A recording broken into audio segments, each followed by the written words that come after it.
Eu nunca vou esquecer a sensação do vento frio batendo no meu rosto enquanto eu segurava, com as duas mãos, a sacola com os exames que ainda estavam mornos do laboratório. A médica havia sido direta comigo. Você precisa de repouso, hidratação e evitar qualquer estresse. Eu tinha acabado de receber um diagnóstico que, embora não fosse grave, exigia cuidado. E tudo o que eu conseguia pensar era que eu só queria chegar em casa, deitar um pouco e respirar. Mas o que me esperava na porta do meu próprio prédio foi pior do que qualquer coisa que a médica poderia ter previsto. Quando cheguei, lá estava ele, meu ex-marido, Jonas, encostado no vidro da entrada, falando animado com uma mulher que eu nunca tinha visto. Jovem, bonita, rindo alto demais das piadas sem graça, dele menos as mesmas que eu fingia achar interessantes por anos. Por um segundo, hesitei. Pensei até em dar meia volta, mas eu estava exausta. E aquele era o meu lar.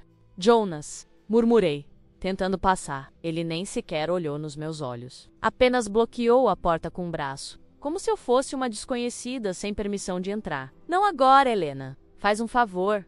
Vai dar uma volta.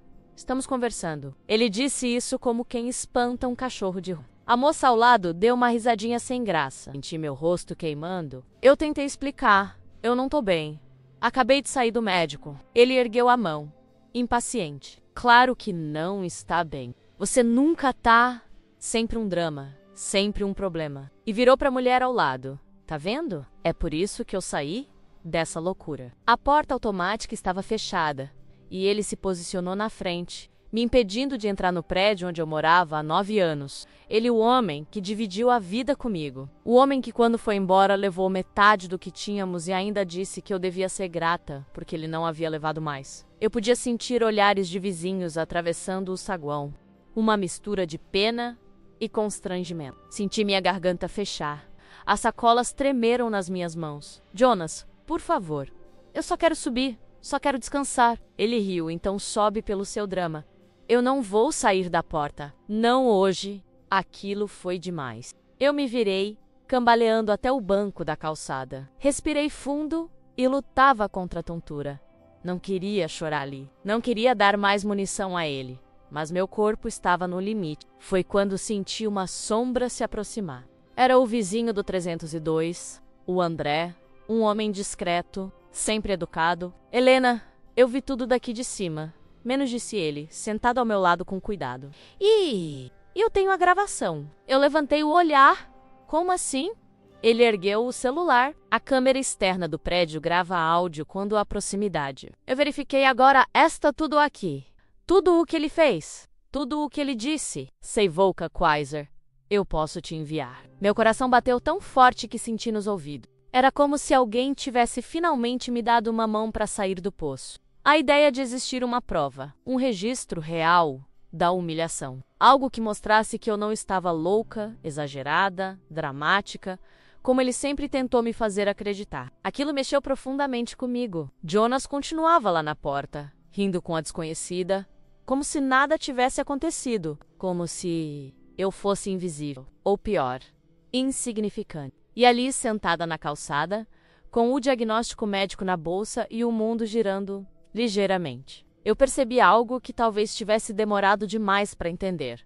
Aquele homem não tinha nenhum escrúpulo, e eu não tinha mais nada a perder. André colocou a mão no bolso e disse: Helena, tem algo mais. Algo que eu acho que você precisa saber. Meu estômago afundou. O que mais poderia existir além da humilhação explícita que eu acabara de sofrer? Quando André disse que havia algo mais, um arrepio percorreu minha espinha. Mas ele respirou fundo, olhou de relance para a porta onde Jonas continuava exibindo aquele sorriso falso, e depois voltou os olhos para mim. Eu falo no momento certo, ele murmurou.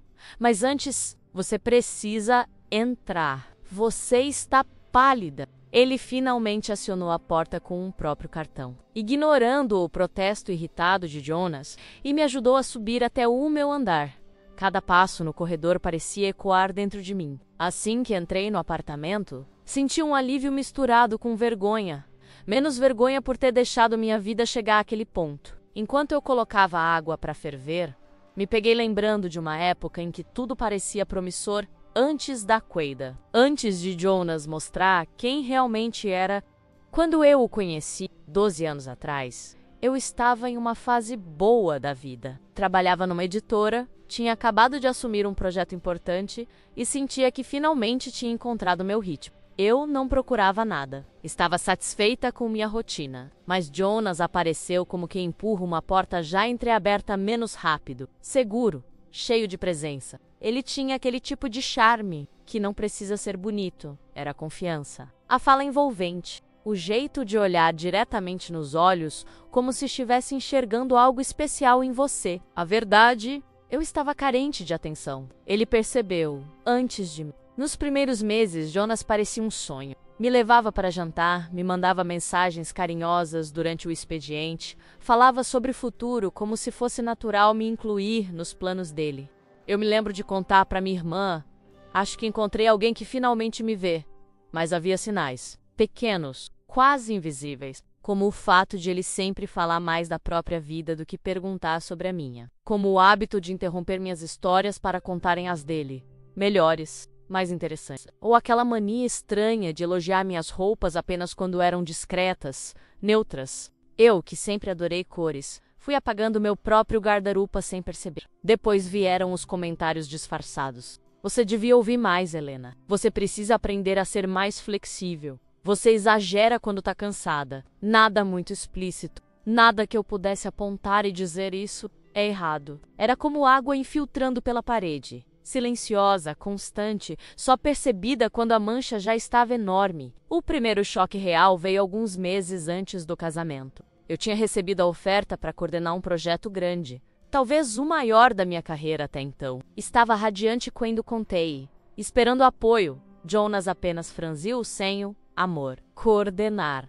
Isso vai te contar. Você já é tão sensível ao estresse? Sensível, a palavra ficou martelando na minha cabeça por dia. Eu recusei o projeto. Ele comemorou a decisão como se fosse vitória nossa, e não perda minha. E eu preferia acreditar que aquilo era amor. Aos poucos, fui me adaptando às pequenas regras invisíveis. Minha independência foi sendo substituída por um tipo de dependência emocional que nem percebi construir. Ele se tornou centro, referência, filtro de tudo. E quando percebi que já não tomava grandes decisões sem consultá-lo antes, já era tarde demais. Eu tinha deixado Jonas moldar o contorno da minha vida. Enquanto eu lembrava de tudo isso, de pé diante da bancada da cozinha, sentia as mãos meio trêmulas. Era duro admitir que eu, uma mulher madura, com carreira, lucidez e história, tinha sido conduzida tão facilmente. Mas talvez o pior fosse saber que Jonas sempre soube exatamente o que estava fazendo. Quando trouxe a xícara para a sala, André estava olhando discretamente para o corredor, como se temesse que algo ou alguém menos surgisse ali. Helena, ele começou, a voz baixa menos. Eu morava ali do lado esse tempo todo, e eu via mais do que você imagina. Seu olhar carregava uma preocupação sincera. Os sinais já estavam lá, ele completou. E eu acho que você nunca os viu por completo. Eu respirei fundo. Que sinais, André?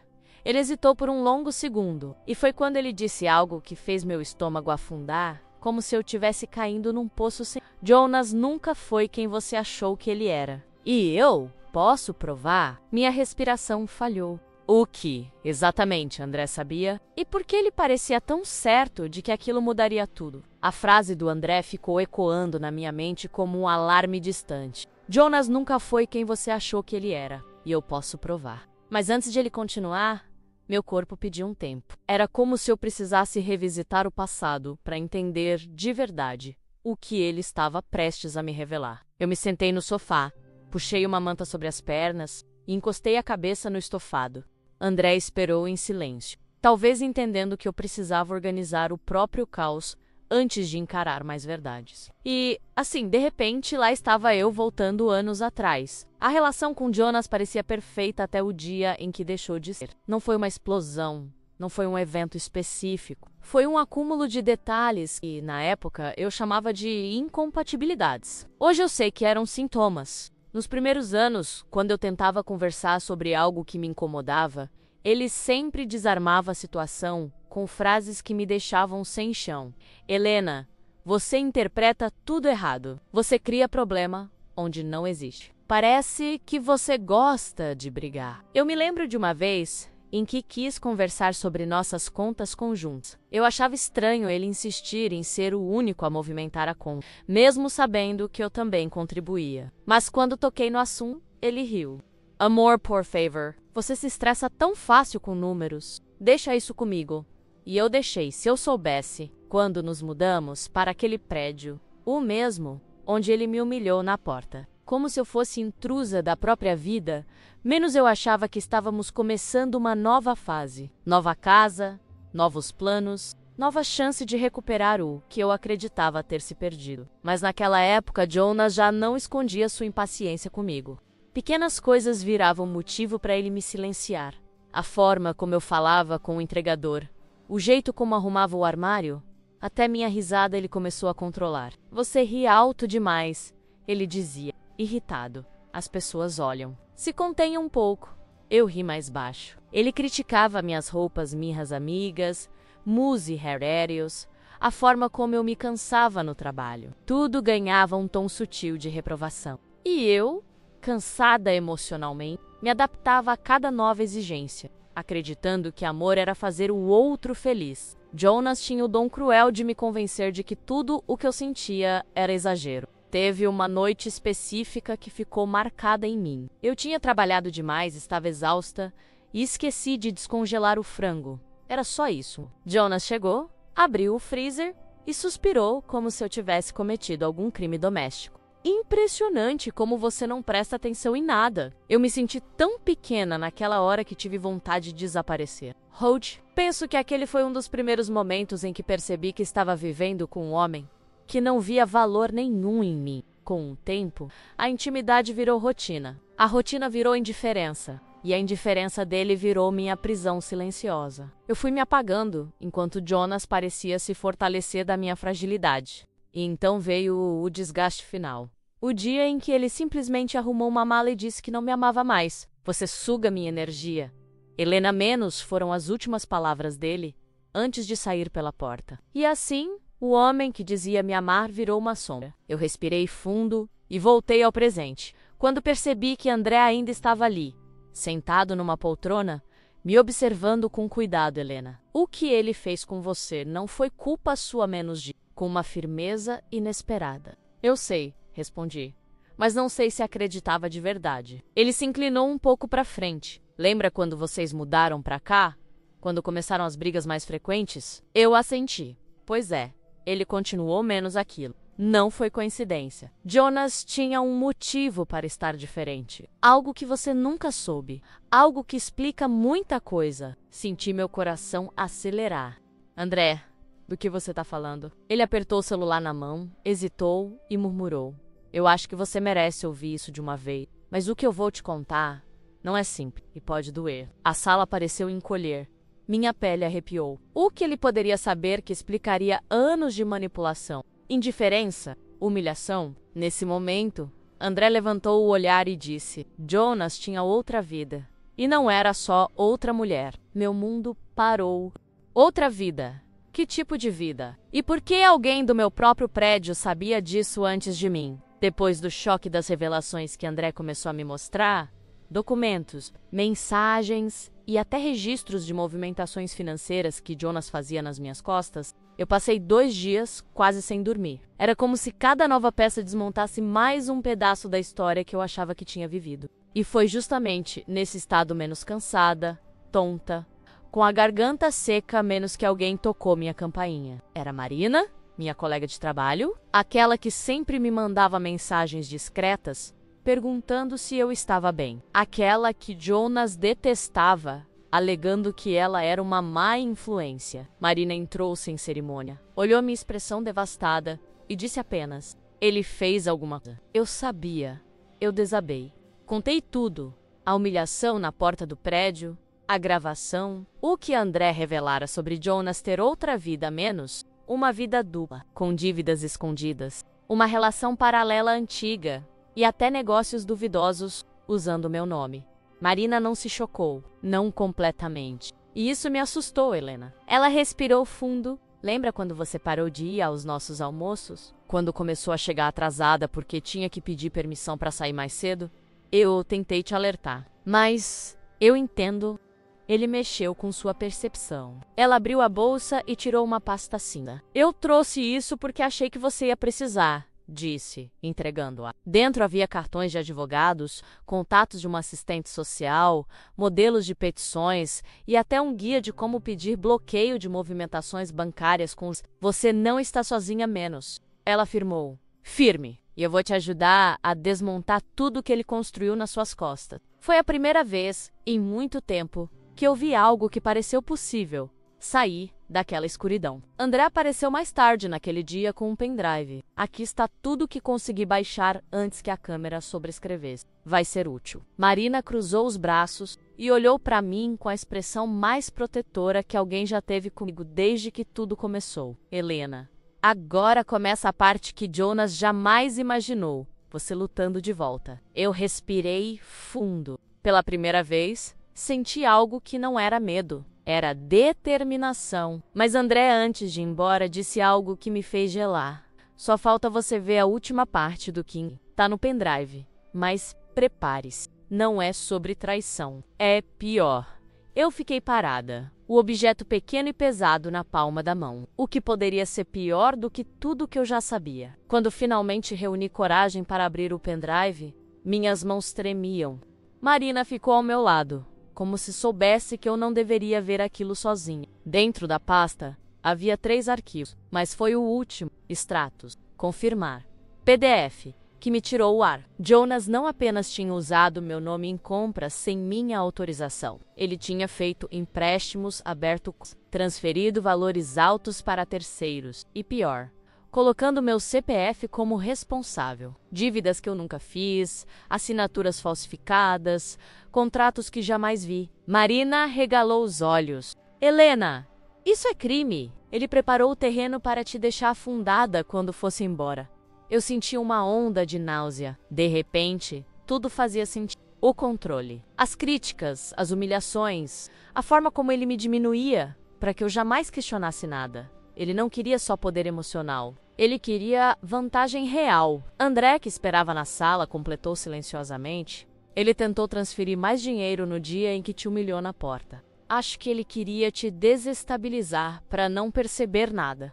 Meu mundo desabou. E ainda assim, uma chama diferente acendeu dentro de mim, menos a de alguém que percebe, pela primeira vez, que não está lutando apenas por orgulho, mas pela própria sobrevivência. A grande pergunta agora era: o que mais ele tinha feito usando meu nome? O documento mais curto do pendrive era um áudio. Só isso. Um áudio de 47 segundos. André hesitou antes de me entregar o fone.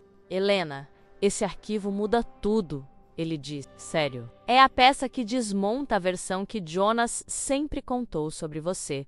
Sobre o casamento, sobre o motivo da separação. Meu coração batia tão forte que parecia ocupar o peito inteiro. Coloquei o fone, apertei play e ouvi a voz dele. Jonas estava falando com alguém menos uma mulher. Não a moça da porta, mas outra, mais próxima pelo tom. Ele ria baixo, aquela risada que eu sempre confundi com um charme. Ela nem percebe, ele dizia. Acha que sou eu que estou saindo de uma relação cansada, quando na verdade eu só estou esperando juntar tudo no nome dela.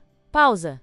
Claro que vou sair como o coitado. Ela chora fácil, parece sempre culpada. Ninguém vai duvidar de mim. A outra pessoa perguntou algo que não deu para ouvir. E então Jonas respondeu: não, ela nunca vai reagir. A Helena não tem coragem para nada. Quando o áudio acabou, eu fiquei imóvel. Marina levou a mão à boca. André fechou os olhos, como se já conhecesse cada palavra. A frase final me atravessou como um estilhaço. A Helena não tem coragem. Era isso. Era assim que ele me via. Era assim que ele explicava nossa história para os outros. Eu não era a esposa que ele manipulava menos. Era a tonta conveniente que ele precisava para o golpe perfeito. Mas ele estava errado em uma coisa. Eu tinha coragem. Só tinha esquecido. E naquele instante, lembro exatamente do pensamento que me atravessou. Ele não faz ideia do que estou prestes a fazer. Depois de ouvir o áudio, algo em mim mudou de lugar. Não foi raiva explosiva, não foi desespero, foi uma lucidez fria, precisa, quase matemática. Pela primeira vez desde o fim do casamento, eu me senti no controle. Marina abriu seu notebook na mesa da cozinha. Vamos organizar tudo, disse. Cada extrato, cada assinatura falsa, cada transferência. André trouxe uma pequena caixa de papelão, cópias das gravações, prints da movimentação, horários. Eu deixei tudo em ordem. Se ele tentar apagar algo, não adianta mais. Passamos horas montando uma linha do tempo. Quanto mais eu via, mais claro ficava. Jonas tinha construído uma narrativa perfeita para aparecer como vítima. Tudo calculado, tudo preparado, tudo me colocando como a mulher frágil e instável, responsável por afastar o marido exemplar. Só que agora eu tinha provas suficientes para desmontar até o suspiro dele. Você tem duas opções, Marina disse, séria. Confrontar ele diretamente, ou levar tudo para o advogado primeiro e agir legalmente sem avisá-lo. Eu fiquei em silêncio. O confronto parecia inevitável. Eu precisava olhar para ele e mostrar que eu sabia menos tudo. A noite caiu. O apartamento ficou quieto. Era estranho, mas eu não chorava, não tremia. Era como se minha mente tivesse entrado em um estado de precisão absoluta. Antes de ir embora, André deixou meu celular sobre a mesa. Helena, eu atualizei uma coisa... Menos murmurou. Coloquei senha nova bloqueio remoto. Backup. Você não faz ideia de como Jonas acessava sua vida antes. Meu corpo gelou. Ele acessava meu celular? André me olhou com gravidade. E não só isso, mas isso você precisa ver amanhã. É melhor você estar descansada. Aquilo me deixou inquieta. Como assim não só isso? O que mais Jonas vigiava? Até onde sua invasão tinha chegado? A resposta estava perto. E eu já estava pronta para ela. A noite quase não passou. Eu dormi pouco, mas acordei com uma clareza que não sentia há anos. André tinha dito que havia mais menos, algo que mostraria até onde Jonas tinha ido para controlar minha vida. Eu precisava começar por isso antes de enfrentá-lo. Ele chegou cedo, segurando um envelope fino. Helena, encontrei evidências de que Jonas usava um aplicativo espião no seu celular. Ele tinha acesso às suas mensagens, fotos, localização. Ele me entregou o relatório impresso. Ele monitorava você enquanto dizia que você era paranoica. Meu estômago virou. Isso não era só manipulação emocional. Era vigilância. Era violação. E foi com essa percepção queimando dentro de mim que eu decidi que o confronto precisava acontecer naquele mesmo dia. Desci até a portaria sabendo que Jonas aparecia lá quase todas as tardes. Ele estava onde sempre esteve, encostado na parede, máscara de superioridade intacta. Quando me viu, o sorriso dele se armou. Helena, veio reclamar do que agora? Eu não respondi. Apenas tirei o celular do bolso e abri o vídeo da câmera do prédio. A humilhação na porta, o deboche, ele rindo de mim caída na calçada. Ele empalideceu. Onde você conseguiu isso? Não importa menos, respondi. Agora todos viram quem você realmente é. Mostrei o áudio. A voz dele dizendo que eu não tinha coragem. Dessa vez, Jonas recuou um passo. Helena, eu estava brincando. Assinaturas falsas também eram brincadeira? Estendi o envelope com os extratos. Os empréstimos no meu nome também? E o aplicativo que você usou para vigiar minha vida? Isso tudo também foi uma piada? A máscara dele caiu. O rosto endureceu. A voz ficou baixa, ácida. Você não vai conseguir provar nada. Já provei, respondi com firmeza. E amanhã meu advogado vai te chamar.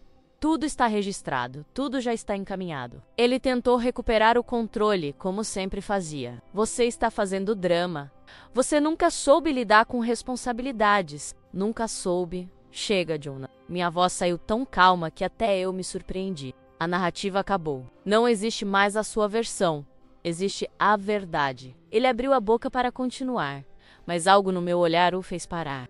Pela primeira vez, vi medo. Não de perder a mim, mas de perder o controle. No silêncio pesado da portaria, ele finalmente entendeu que eu não era mais a mulher que ele moldava. E então ele disse, tentando a última cartada, Helena, você vai se arrepender. Eu senti uma força nova me atravessar, Jones. A única coisa de que me arrependo é de não ter visto tudo isso antes. Ele ficou sem resposta, e eu virei as costas, sabendo que aquele momento seria o início da queda dele e do meu recomeço. No dia seguinte ao confronto, acordei com uma sensação estranha de leveza. Não era felicidade menos ainda não.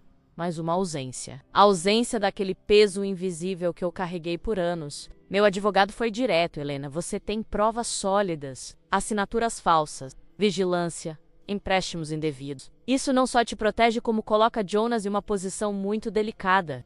A investigação começou rápido. Jonas tentou fugir, recuar, inverter versões, como sempre fez. Mas desta vez nada colava. Cada mentira dele batia nas evidências que André, Marina e eu havíamos organizado com tanto cuidado. Un mês depois, recebi a confirmação de que as dívidas estavam sendo desconsideradas judicialmente. Meu nome seria limpo. Jonas, por outro lado, enfrentaria consequências legais. E o Now Vibrae não comemorei. Só respirei profundamente pela primeira vez em anos. Aos poucos, minha vida foi voltando a ser minha. Voltei a usar roupas coloridas. Voltei a cozinhar do meu jeito. Voltei a rir alto, menos aquele riso que Jonas odiava e que agora eu celebrava. Marina se tornou uma amiga ainda mais presente. Quase família. André continuou aparecendo, sempre com cuidado, respeito e silêncio confortável. Nunca avançou um passo além do que eu permiti. E pela primeira vez, percebi que confiança também pode nascer devagar, sem urgência, sem pressão, sem medo. Um dia, enquanto eu arrumava livros na estante, encontrei uma foto antiga. Eu e Jonas, sorrindo como se nada pudesse quebrar aquela vida. Por um segundo, senti um aperto, não de saudade, mas de compaixão pela mulher que eu fui menos cegada, moldada, diminuída. Eu toquei a foto e disse baixinho, nunca mais. Coloquei-a numa caixa e fechei. A vida que eu tenho agora não é perfeita, mas é minhas escolhas, minha voz, minha coragem, aquela que Jonas dizia que eu não tinha. E se alguém hoje me perguntasse como consegui sair daquele ciclo, eu responderia, eu finalmente enxerguei a verdade. E, quando a gente vê, não dá mais para desver. Fechei as janelas, deixei o sol entrar e senti a paz tocar meu peito com uma suavidade que quase doeu. Eu sobrevivi. E mais do que isso, eu renasci. Obrigada por caminhar comigo até o fim desta história.